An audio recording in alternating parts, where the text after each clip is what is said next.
Hello friends, my name is Longkutoy and finally we meet again, and this time I'm going to explain you about team building and effective communication. So what is the team building?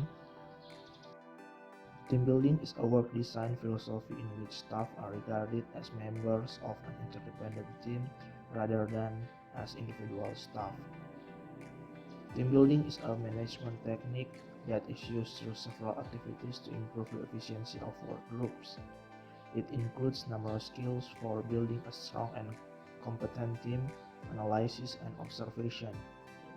Team building refers to the different activities that are undertaken to encourage team members and to improve the overall performance of the team. The creation of a team creates stronger ties between group members. The individual members are mutually respectful and have common objectives and expectations.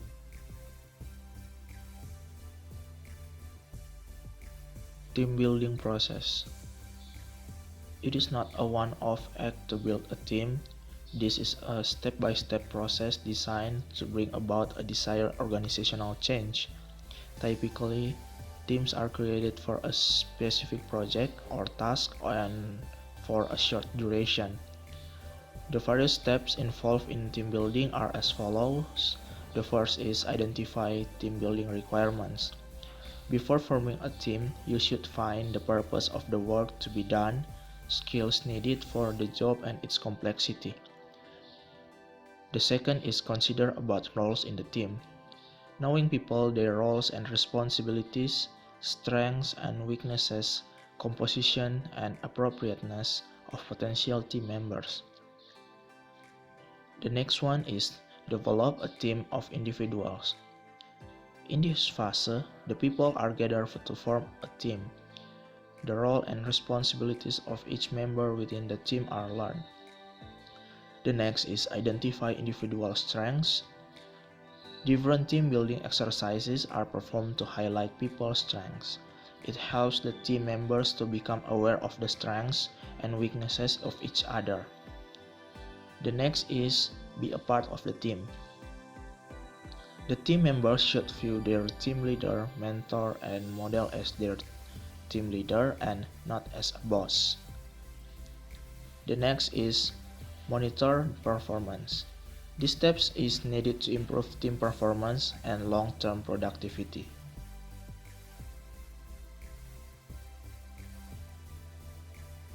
There are some advantages of team building. Team building has evolved radically as a method for developing and managing efficient teams on the workplace. In order to achieve the long-term of organizational goals, team building activities have often been needed. Let us talk about the different advantages of a company building team. The first is identify strengths and weaknesses to determine what exercise must be taken to handle and improve. The next is direct towards vision and mission. Being understood and encourages the individuals to contribute to the goals, mission, and vision. The third is develops communication and collaboration to get a comfortable experience and familiarity and also build trust and understanding of the team. The next is initiates creative thinking and problem solving. In a team, people are encouraged to give their views, opinions, and solutions to a specific problem. It leads you to brainstorm and to explore your creative side. The next is builds trust and morale. Develop their skills and build strong interpersonal relations, ultimately enhancing team members' morality and trust. If there is advantages, so these are the disadvantages of team building. First is develops conflict. Miscommunication and misunderstood leads to conflict the internal team and will reduce its productivity and efficiency, and a lot of time is wasted. The next is unproductive or variety members. Due to playing role in the wrong task, the worker's job is inefficient and the team is less profitable. And the last is involve cost. Anything need money to trigger everything and it is not easy to spend it in the office related with the job. Effective communication. Would you like to better communicate? These tips will help you avoid misunderstandings and understand the true significance of what is being communicated.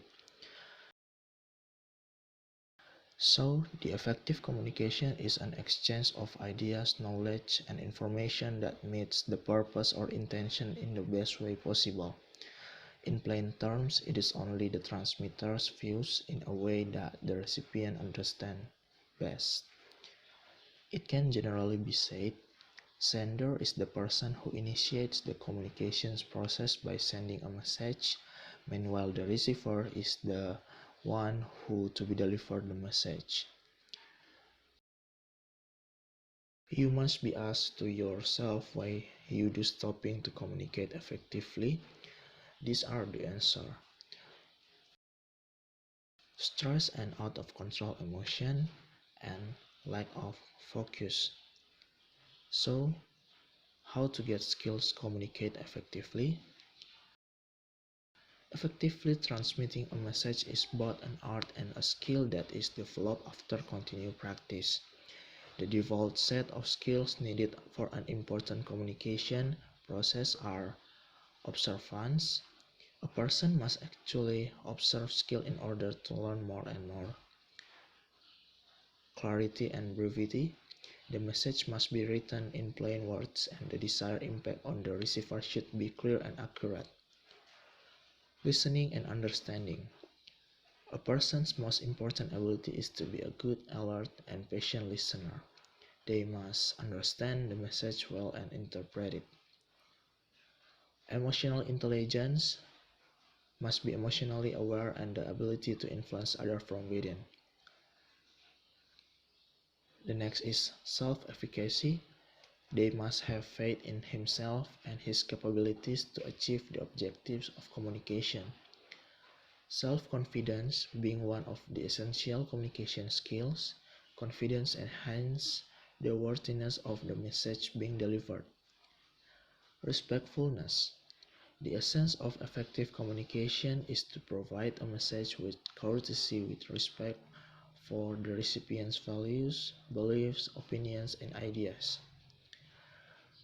Providing feedback.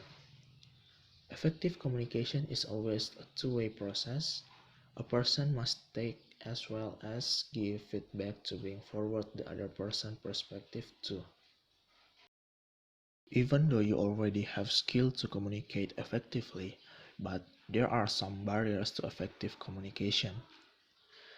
There are certain obstacles which sometimes hinder the process of communication, making it less useful for the sender as well as the receiver. Let us understand this in detail below. In the communication process, words play an essential role. Any disturbance or distraction in the manner in which a message is presented can cause misunderstanding.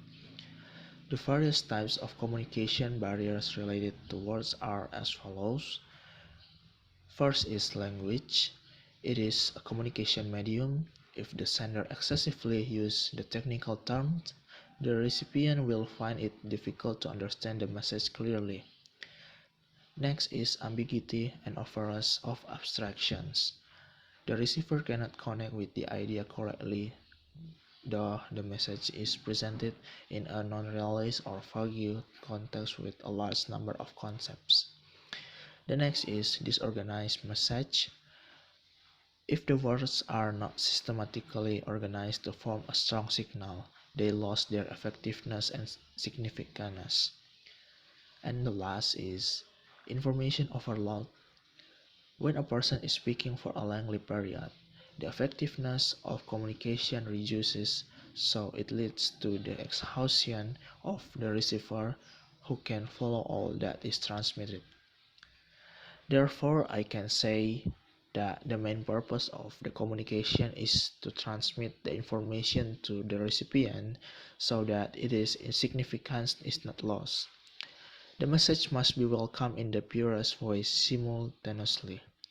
That's all, and thank you for watching my explanation video. See you and goodbye.